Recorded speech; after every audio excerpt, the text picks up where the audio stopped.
Bago tayo mag-umpisa, baka pwede nyong i-like ang video na to. Malaking bagay ang like sa aming mga content creators. Maraming salamat po.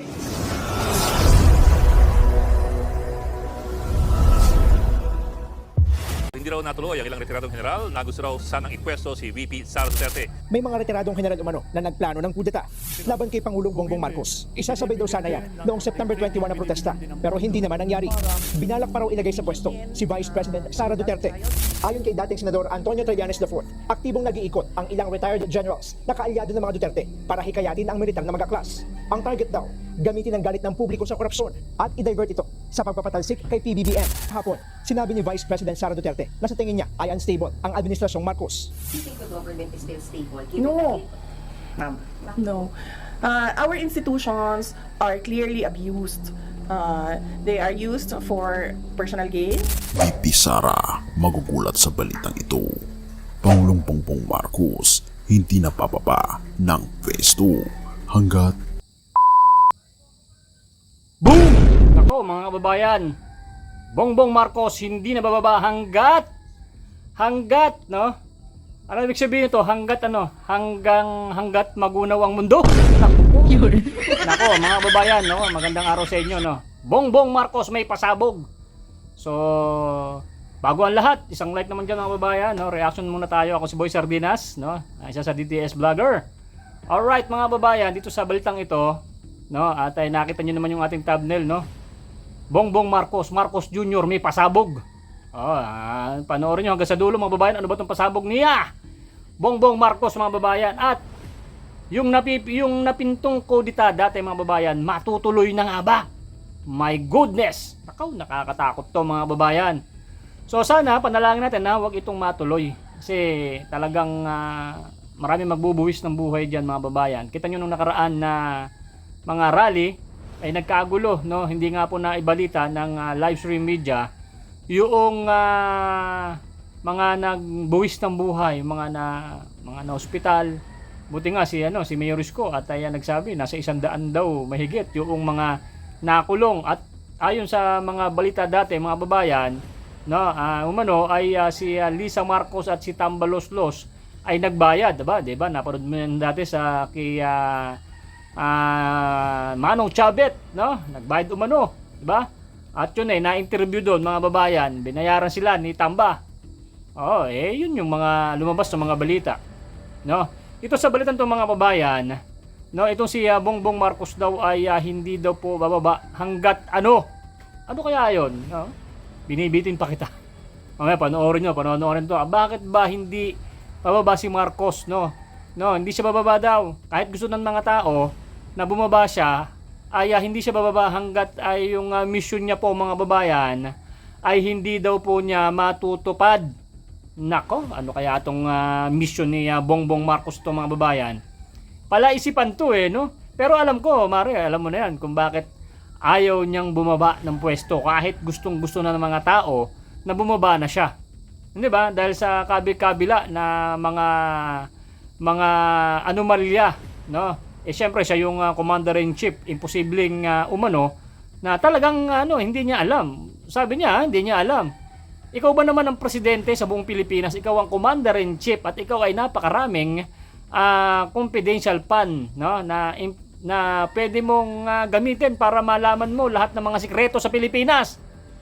Alam mo mga babayan, pag ikaw ay ganyang kadami ang confidential fund mo, pag sinabi mo, puntahan mo nga to si Boy Sardinas, alamin mo nga yung niyan, lifestyle check mo nga yan si Boy Sardinas. Kung talaga nag-uulam ng sardinas siyang hinayupak na yan, pwede mong gawin yun. Kasi marami kang confidential fund Di ba? O yung mga napipintong mga kudeta nung nakaraan ay bakit nga ba hindi natuloy, no? At ay meron sa uli ng ating video mga babayan, yung isang retired Marines ay nagsalita na. Mamaya hintayin nyo sa dulo, pag-uusapan natin yan. Ngayon dito mga babayan, dito sa sinasabi ni Bongbong Marcos na kanyang pasabog na hindi po siya bababa ng pwesto. Ano ba ito? Panoorin nyo mga babayan Ito yung dahilan mga babayan kung bakit ayaw niya talagang bumaba, dahil meron pa siyang misyon. Mission! O ito, panoorin nyo. Ito yung mission niya mga babayan. No? Ito. Yan. Gugulat si VP Sara sa revelasyong ito. Pero mas ikakagulat ng sambayan ng Pilipino ang sinabi mismo ni Pangulong Bongbong Marcos sapagkat may inamin siya pa isang bagay ni pinangako niyang hindi niya iiwan hanggang sa huli. Ano nga ba ito? Alamin natin ang hindi inaasahan. Noong Agosto 24, matapos inspeksyonin ni Pangulong Marcos ang Cannon Road Rock Shed project sa Tuba, Benguet, bigla siya nagbitiw na pangungusap na nagpayanig sa lahat. Hindi ito simpleng payag, kundi tila panata na magtutulak sa kanya na manatili sa Malacanang. Sinamahan siya ni Baguio City Mayor Benjamin Magalong at Tuba Mayor Clarita Salungan. Ngunit imbes na papuri, inulan ng matinding patikos ang proyekto. Bakit?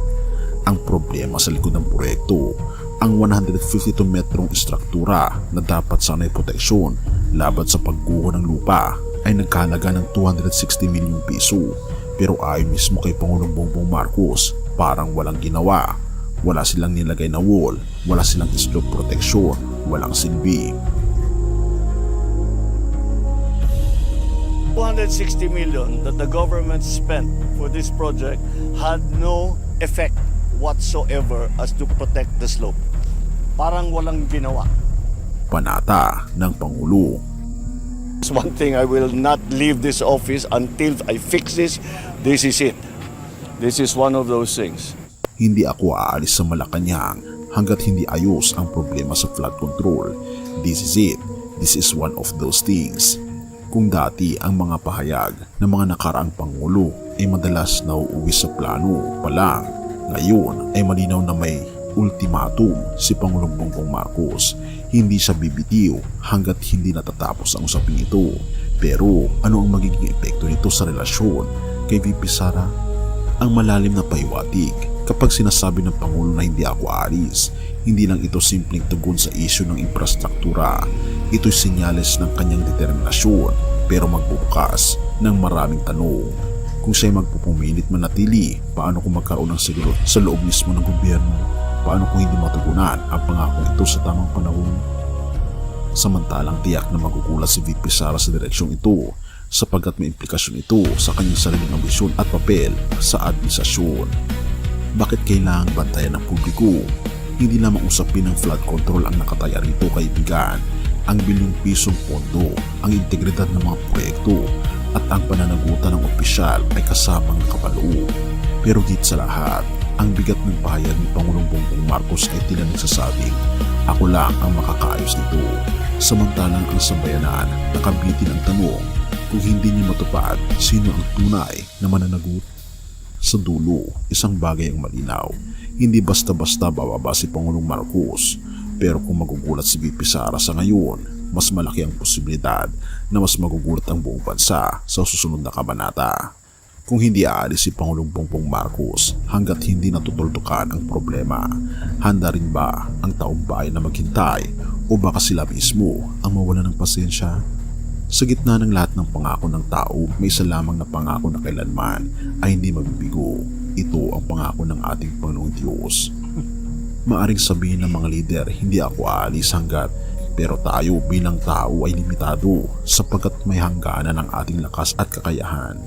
Ngunit ang pag-ibig ng ating Panginoong Diyos ay walang hanggan.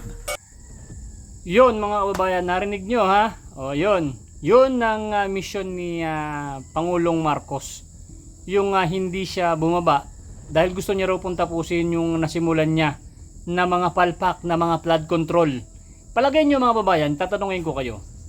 Sa loob ng kulang 3 taon, kaya niya pa kayang tapusin itong nasimulan ng kademonyuhan ng kanyang mga tauhan?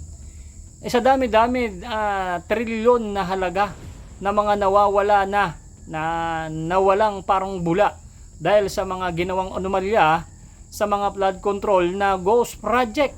Uutang ka pa, sir, sa ibang bansa, ala na nga ho magpautang sa atin. Di ba? Ayaw na ho magpautang na ibang bansa sa atin mga babayan sapagkat ay trending na po tayo sa buong mundo na isa sa mga corrupt na bansa, no? Inuubos na mga kawatan. Buti nga hindi tayo nakakatulad sa sa Nepal.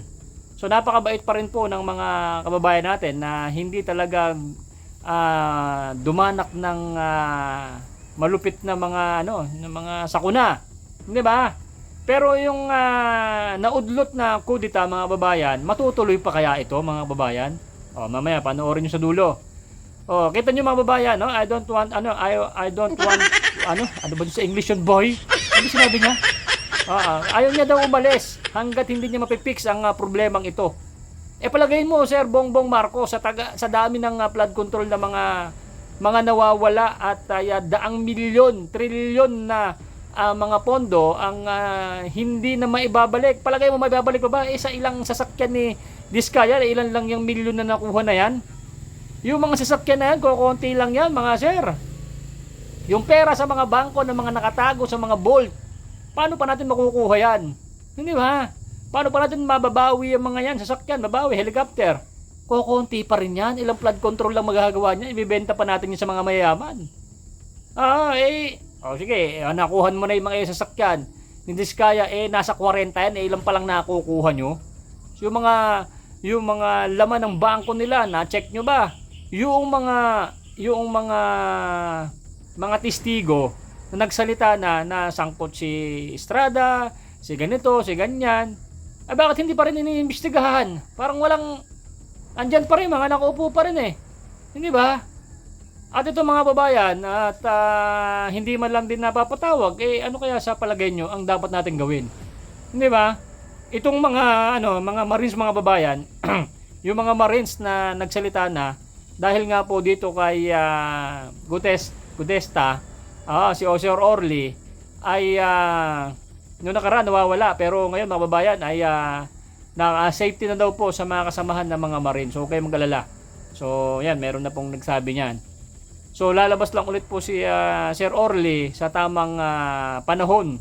Meron daw po nag-invite sa kanya sa DOJ, ayaw niya. Siyempre mga babayan malupit yan, matalino po yung mga ganyan na mga Marines, mga intel, no?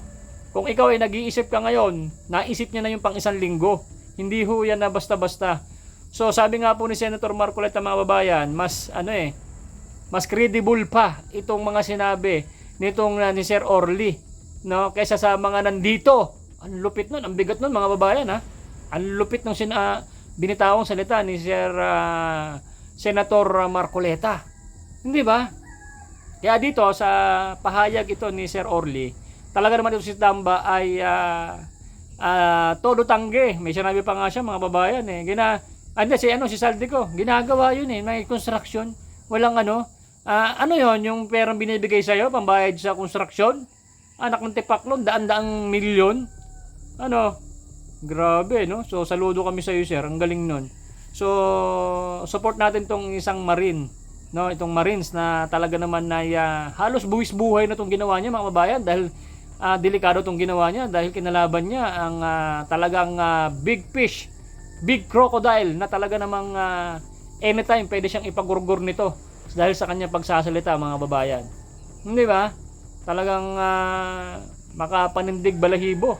No, ikaw ba naman maupo ka doon, nagbanggit ka ng mga big fish, big crocodile na talaga namang na hindi man lang mababawasan ng kanilang kayamanan pag ikaw ay pinatrabaho ng mga yan.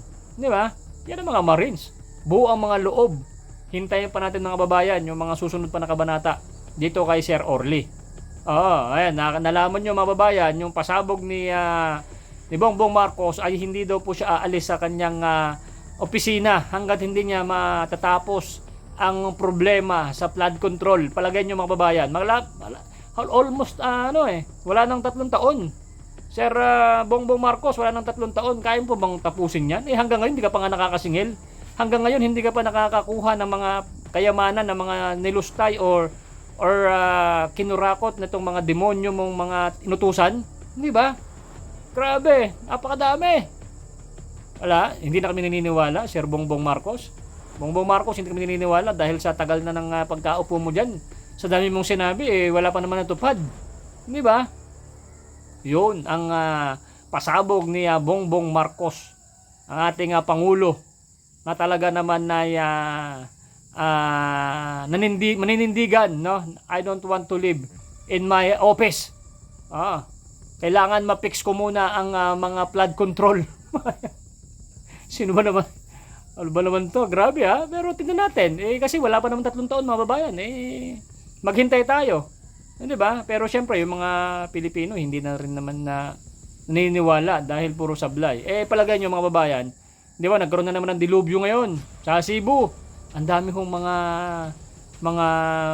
binawian ng buhay nating mga babayan. So, condolence po sa mga pamilya na mga nabawian ng buhay na wala ng mahal sa buhay. Diyos ko, 6.7 magnitude na lindol.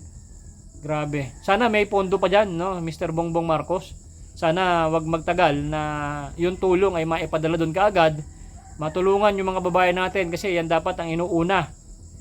Tigilan nyo muna yung paghihiring dyan. Kayo mga senador, pumunta muna kayo doon sa Cebu at tulungan nyo muna yung mga pamilya doon na mga nawalan ng mahal sa buhay. Tigilan nyo muna yung mga pagbabangayan dyan. Tigilan nyo muna. Kahit 1-2 araw lang. Fokusan nyo muna. Ang ibalita nyo muna ngayon. Ang pag-usapan nyo ngayon muna. Yung mga kababayan natin na mga nagdudusa ngayon dahil nawalan ng mga mahal sa buhay, nawalan ng mga tahanan, nawalan ng ari-arian. Diyos ko. Hindi ba? Napakasakit ngayon ng panahon sa bawat pamilyang nawalan ng tahanan at nawalan ng mahal sa buhay. Di ba? Biruin mo, ang lakas ng lindol.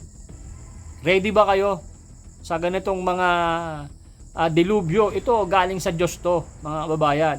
Sana yung dilubyo na yan, lumindol na lang, no, doon sa mga demonyong mga kawatan na mga umubos ng kaban ng bayan. Doon na sana lumindol. Masira yung kanilang bahay, gumuho sila, lamunin sila ng lupa at doon na sila sa ilalim na hindi natin makukuha. Kahit anong rescue hindi na makukuha dahil bayaan nyo sila doon dahil wala namang kwenta yung mga tao na yan. Sila ang dahilan kung bakit naghihirap ang Pilipino kung bakit naghihirap ang Pilipinas. Diyos ko, di ba? Condolence po mga kababayan namin dyan sa may Cebu. So, napakasakit talaga niyan. Biruin mo, buong pamilya mo na natabunan at wala nang buhay. Di ba? Imagine niyo pagka dito yan sa Metro Manila. Wag naman sana yung the big one, no? Meron ba tayong budget pagka nangyari yan? Meron ba tayong pantulong sa mga kababayan natin na talagang kailangan ng tulong, pagkain, pagtulong sa bahay na para maipaayos? Hindi ba? Yung mga structure na mga masisira. Handa ba ang Pilipinas diyan? Ang tanong ko, handa ba kayo? Handa? Yung mga dapat na mga pondo, dapat nandyan. Pagka sinabing pag nagkaroon talaga ng dilubyo, nagkaroon ng sakuna, no, dapat tatakbuhin na kaagad dyan. Yung mga napapanood namin dyan sa mga hearing nyo, stop nyo muna. Makiramay muna tayo sa ating mga kababayan na mga nagdadalamhati. Hindi ba? Puro ang usapan nyo, puro dyan. Mag-stop muna kasi may dilubyo, di ba?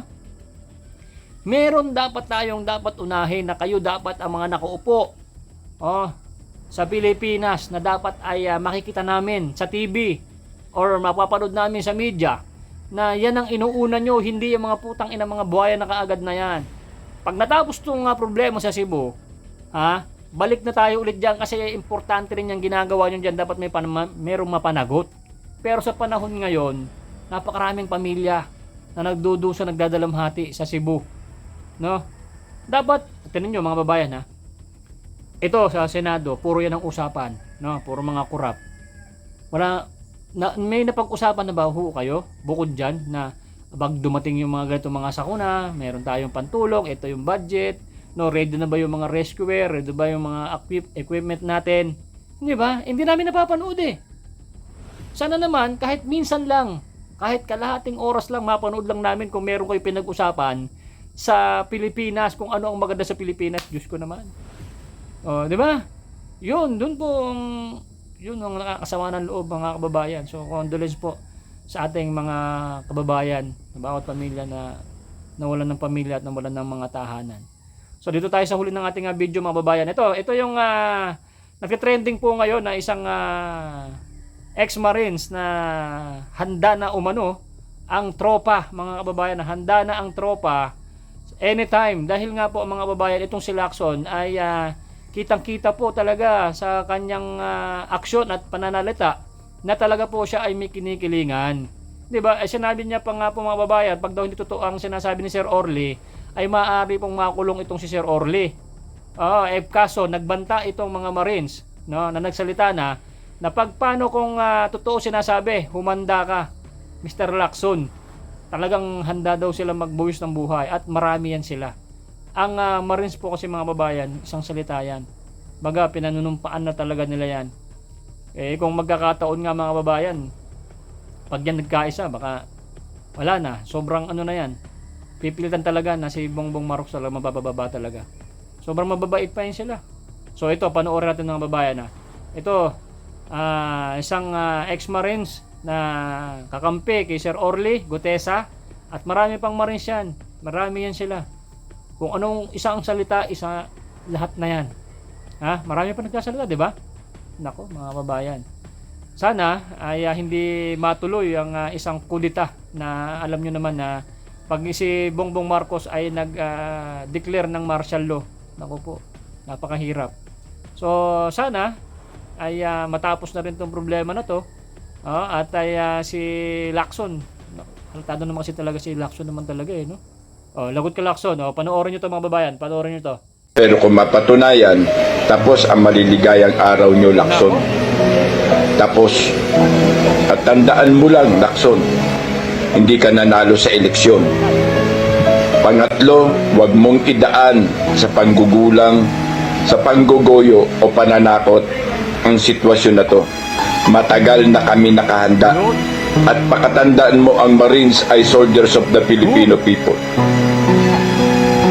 Magkakaduguan tayo. Pinaaalalahanan lang kita, Mr. Lacson, dahil hindi ka nanalo. Wala kang kwentang tao. Tandaan mo, masyadong obvious at halatang halata ang pagtatakip ninyo sa hari ng mga buhaya. Ayun. Sobrang halatado ang pagtatakip nitong si Lacson sa mga buhaya. Kitang-kita naman Kahit sino naman makapanood mga babayan ay talaga namang sobrang halata itong si Ping Lacson, tulad ni Senator Marcolita noong nakaraan. Tinatanong bilang sisingit siya. Hindi ba? Ang ginagawa niya parang study din ni Lacson. Naiiba yung mga tanong, halimbawa diretso, bigla siyang sisingit. Syempre mas matatalino itong mga Marines na to at yung ibang mga sundalo. Yung mga talaga naman na napapanood ang nangyayari sa Senado. Syempre mas may mga tatalino pang mga attorney, abogado, talagang kitang-kita mga babayan Hindi ba?